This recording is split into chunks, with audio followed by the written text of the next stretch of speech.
Good morning. The first item today is general questions. Question number 1, Kezia Dugdale. To ask the Scottish Government how it will allocate the Barnett consequentials arising from the autumn statement. Cabinet Secretary John Swinney. Presiding Officer, as previously announced to Parliament, the Scottish Government will prioritise the consequentials from the autumn statement on improving opportunities for our people by ensuring that Scotland is the most attractive place for doing business, by maintaining the most favourable business rates environment in the British Isles, and supporting our children and families through a combination of universal access to free school meals for all of our P1 to P3 children and an ambitious expansion of preschool provision for 2-year-olds.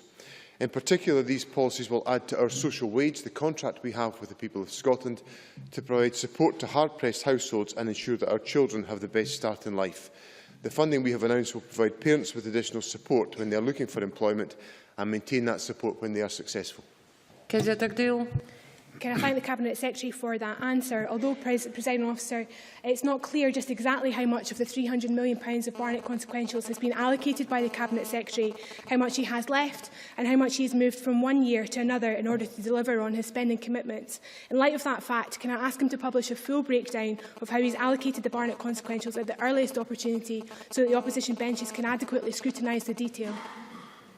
Cabinet Secretary. Well, the first thing I'll say to Kezia Dugdale is that the consequentials are made up of 3 different types of consequential funding. The first is resource DEL, which must be used on operational government expenditure. The second is capital DEL, which is for improvement in the capital estate. And the third is £76 million of financial transactions, which I have already explained to Mr Bibby in this chamber, cannot be used for operational public expenditure. So the total resource DEL that is available is £210 million.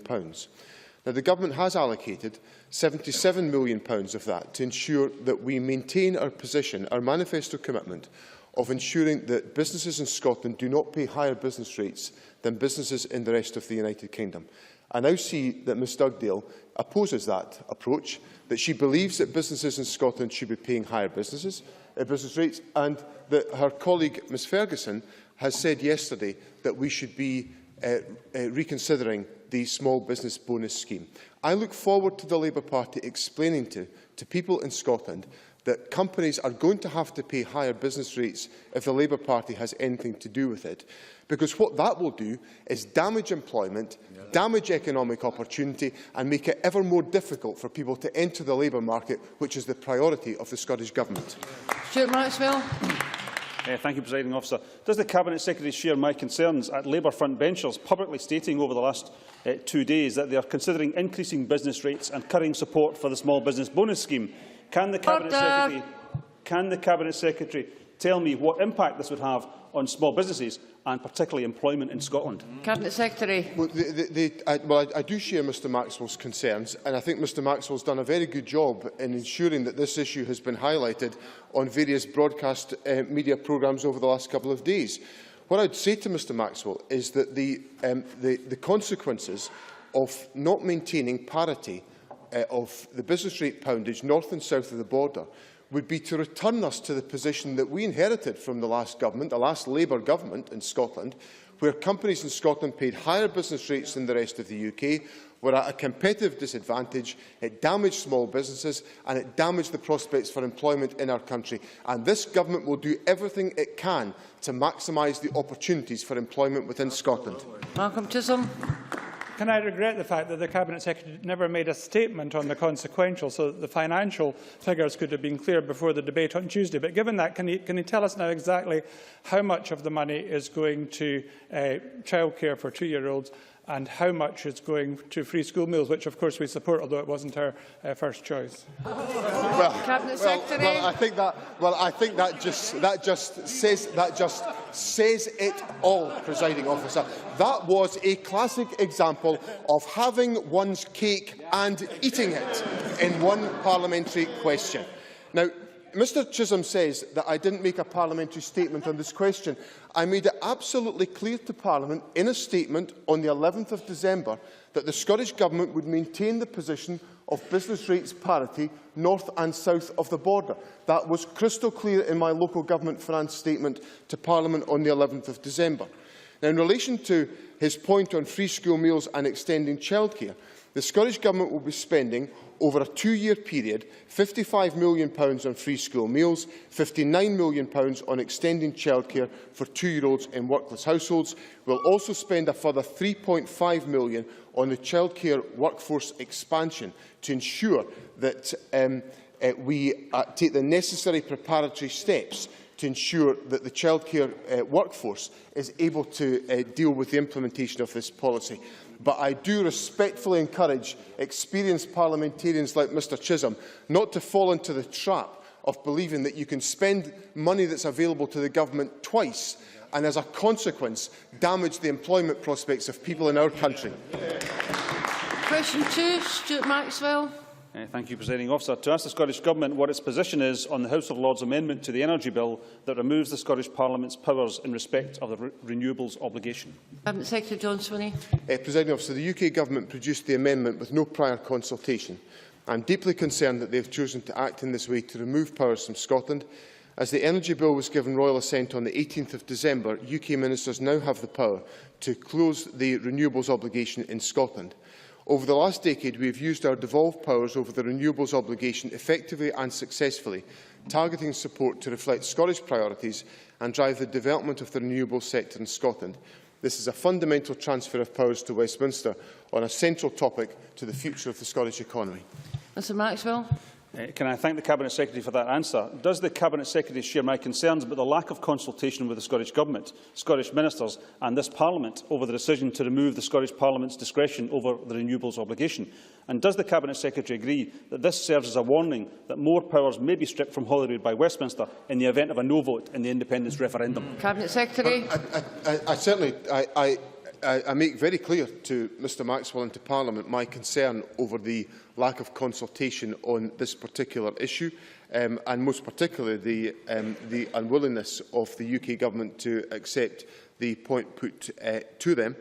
I think it demonstrates that we would be in a far stronger position if we were able to take these decisions for ourselves, to be able to decide what is right for the circumstances within the Scottish economy and the Scottish marketplace, as we have demonstrated through the effective use of these powers over the last decade, how we can encourage and support the development of a vibrant renewable energy industry within Scotland. Question number 3, Stuart McMillan. Thank you, Presiding Officer. To ask the Scottish Government what action it is taking to provide next-generation broadband in the west of Scotland. Secretary Nicholas Sturgeon. The Government and our partners are investing more than £409 million to improve access to next-generation broadband.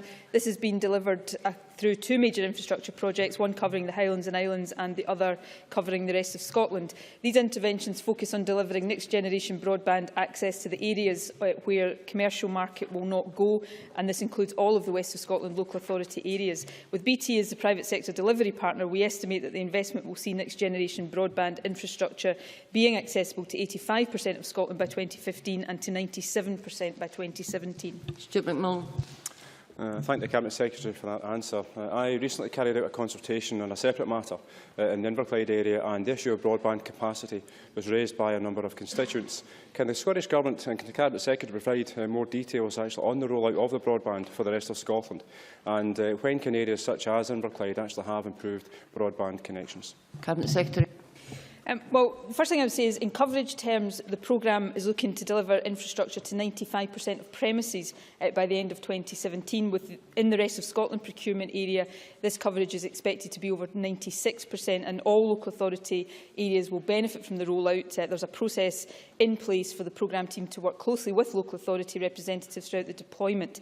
Superfast broadband is currently available to 73.5% of addresses in the Inverclyde area, according to Ofcom's survey. According to current modelling projections, investment through the Step Change programme will result in access to superfast broadband infrastructure for 96.3% of premises in Inverclyde. I should finally, Presiding Officer, point out to members that there is an MSP briefing in the Parliament, I think on Wednesday of next week, which is sponsored by Maureen Watt, where the programme will be gone through in detail, and there will be an announcement about the next areas to receive coverage, and all MSPs and indeed researchers are welcome to attend that. Linda Fabiani. Thank you, Presiding Officer. Can I first of all congratulate the Scottish Government on the high level of coverage which they have already negotiated for my own area of East Kilbride. But can I ask that the Scottish Government instigate discussion with South Lanarkshire Council and British Telecom to ensure 100% availability of next-generation broadband to businesses and domestic properties, thus maintaining East Kilbride as a prime technological and industrial location? Cabinet Secretary. Yes, I'm happy to confirm that we will continue to have discussions with South Lanarkshire Council. As with all local authorities, South Lanarkshire is a key partner for the Government in rollout and delivery of broadband under this programme. 32 Scottish local authorities contributed a total of £40 million to the programme. Some 14 local authorities chose to contribute additional funding to further broadband priorities in their areas. And while that 14 didn't include South Lanarkshire, we do know that broadband is a key priority for the Council and will continue to discuss it with them in the future. Alex Johnson. The Minister will be aware of the Welsh Government scheme, which gives grants of up to £1,000 to those who are unable to achieve a broadband connection speed of greater than 2 meg and can demonstrate that that can't be achieved. Given that there will always be people at the end of the line who are very difficult to serve, will the Scottish Government consider a similar scheme in Scotland at some time in the future? Cabinet Secretary. Well, we have our own schemes currently operational in Scotland. Alec Johnson will be aware of Community Broadband Scotland, which is a £5 million initiative that is seeking to deliver support to help rural and remote communities to help them deliver their own broadband solutions. I'm happy to send Alec Johnson more information of that programme that he can share with local constituents in particular communities, and I'd be more than happy to discuss it with him further. Question 4, John Lamont. Thank you, Presiding Officer. To ask the Scottish Government when it last met representatives of Police Scotland and what issues were discussed. Cabinet Secretary Kenny MacAskill. I meet regularly with representatives of Police Scotland to discuss important issues around keeping people safe in Scotland. The Scottish Government values its good relationship with Police Scotland, and policing in Scotland is performing excellently. Crime is at a 39-year low. Violent crime is down by half since 2006-07, and homicides are at their lowest since records began. The risk of being a victim of crime is falling, and confidence in the police is high and rising. And in stark contrast to England and Wales, we are protecting police officer numbers, and we have more than 1,000 extra police officers compared to 2007. John Lamont. I thank the Cabinet Secretary for that response. I received information from Police Scotland which reveals that in 2013-14, £9.3 million worth of funding for 377 police officers came from outside the Police Scotland budget.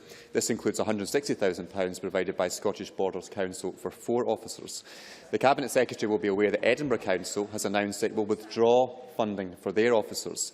If other organisations follow suit, Police Scotland will have to find the money for 377 officers. Can the Cabinet Secretary reassure Parliament that funding for the 1,000 extra police officers secured by my party will be protected without the need for further cuts to policing? Cabinet Secretary. Well, these matters were, I think, quite correctly raised by the late David McLetchie prior to the inception of Police Scotland. Discussions have taken place and are ongoing between local authorities and Police Scotland. The particular issue of Edinburgh is being addressed by the Chief Constable, who is meeting with the leader and the deputy leader of those councils. As far as I'm aware, no decision has been taken, and I'm reassured by the Chief Constable, who is confident that that situation will not arise. The point made by Mr Lamont is quite correct, that there are additional officers' numbers provided by funding. They are because the local authority requires and does seek to have those officers there. These are matters of ongoing discussions regarding the priorities that the local areas have, but neither Police Scotland nor indeed myself have any concerns that we face any challenges to those police numbers. The challenges to the police budget comes not from within Scotland. It comes from the huge cuts being imposed by Westminster, and it's only through the good governance of this administration that we're managing to avoid the debacle that's playing out in police numbers south of the border. Question number 5, in the name of James Dornan, has been withdrawn. The member has provided a satisfactory explanation. Question number 6, Eileen MacLeod. Thank you, Presiding Officer. To ask the Scottish Government what impact the agreed Common Agricultural Policy budget for 2014-20 will have on South Scotland. Cabinet Secretary Richard Lockhead. We are, of course, very disappointed at the agricultural budget allocation, which has left Scotland at the bottom of the EU funding tables for both Pillar 1, which is the direct payments to farmers, and Pillar 2, which is the rural development funding, which supports our local communities. The UK Government did indeed let us down badly. It failed us in the budget negotiations in Europe, in particular when it did not negotiate extra resources for rural development, unlike 16 other Member States. Various agricultural sectors are represented, of course, in the south of Scotland, from mainly dairy in the south west to cereals and general cropping in the south east, to name but a few, and all will suffer as a result of this dreadful decision. Ely MacLeod. Can I thank the Cabinet Secretary for his response? Now, given that Ireland, a country of a similar size to Scotland, will receive twice as much Pillar 1 funding as Scotland and 7 times as much Pillar 2 funding per hectare, can the Cabinet Secretary tell me how our farmers and rural communities across Dumfries and Galloway will stand to benefit from future CAP negotiations under an independent Scotland, where we're able to speak up for ourselves in Europe and not let a UK government with different priorities speak for us and therefore negotiate a comparatively worse deal for Scotland? Cabinet Secretary. Well, of course, the funding formula agreed in Europe for the agricultural budget, which is in place from 2014 to 2019, applies to all member states, and had Scotland been an independent member state for these negotiations, the formula would have delivered an extra €1 billion between 2014 and 2019. That's £850 million. Our initial estimates show that we have lost out on £500 million when added to Scottish GDP, and around 2,500 jobs by 2019 as well. That's a huge missed opportunity for Scotland by not being a member state of Europe, and shows why it's in the interest of every farmer and crofter and all the rural communities to vote yes in September. Yeah. Question number 7, Bob Doris. To ask the Scottish Government whether it holds information on how many food banks there are and what assistance it can provide to reduce the reliance on them. Minister Margaret Burgess. We published a report giving an overview of food aid provision in Scotland on the 17th of December. The report found that all the food bank providers asked had witnessed a sharp increase in demand and named welfare reform, benefit delays, benefit sanctions and falling incomes as the main factors driving this increase in demand. We are doing what we can to limit the damaging effects of the UK Government's welfare reforms on the most vulnerable by, for example, committing £20 million this financial year and up to a further £20 million next financial year to mitigate the effects of the so-called bedroom tax. With full powers over the economy and welfare in an independent Scotland, we would be able to do even more. Bob Doris. I thank the Minister for that answer. I accept the most effective way to reduce the reliance on food banks in Scotland is to reverse much of the UK Government's welfare reforms. However, I wonder if the Scottish Government would consider working with food banks and other local partners to ensure that all those presenting at food banks are given the opportunity to receive income maximisation advice, and for those unemployed, potential pathways to employment. I would stress, Presiding Officer, that the key role of food banks is to meet the most basic of human needs, and that any potential support offered would need to be done sensitively in a way that does not deter the most vulnerable from presenting at food banks in the first place. Minister. Okay. Thank you. Informed by our food aid provision study, we are exploring ways to best ensure that all those using food banks have access to appropriate advice and support.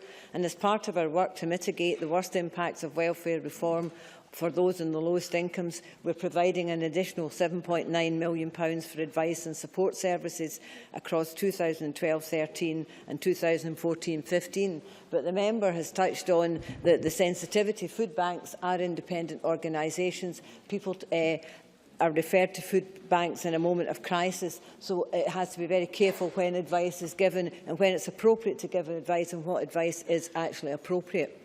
So, with all that in mind, we are aware of that. We want to ensure that everyone has their income maximised, but we still need to ensure that food banks are allowed to maintain their independence in their own charitable aims. Question 8, Rob Gibson. Thank you, Presiding Officer. To ask the Scottish Government what plans it has to repair the Cromarty Bridge. Minister Keith Brown. The Scottish Government is committed to refurbishing the Cromarty Bridge over a number of years, and the feasibility of this is currently being assessed by Transport Scotland. A trial repair contract to the first 5 spans was completed in October 2011, and these repairs are currently being monitored in order to ascertain the scope of works for future repairs on the remaining 63 spans of the bridge. Briefly, Mr Gibson. Thank you, Presiding Officer. Are there lessons to be learned from the refurbishment of the dual carriageway Keswick Bridge for the Cromarty Bridge, where a speeding up of repairs and reduction of disruption to transport going to Wick and Thurso can be achieved? Minister, briefly. Cromarty Bridge is technically very different to Keswick Bridge, as a member knows. The Cromarty Bridge is a low-level concrete multi-span bridge which has severe concrete deterioration, and the refurbishment which is proposed is to arrest this, to improve its durability and to ensure its future use for the travelling public. The other lesson we can learn is that even as the billions were starting to come into the UK Treasury coffers from North Sea oil, this was a cheap and cheerful option which we're now having to remedy. Another aspect of the lack of investment in our transport infrastructure over decades, which obviously a yes vote in September can help remedy. Thank you. We now move to First Minister's questions. Question number 1, Joanne Lamont. Thank you very much, Presiding Officer.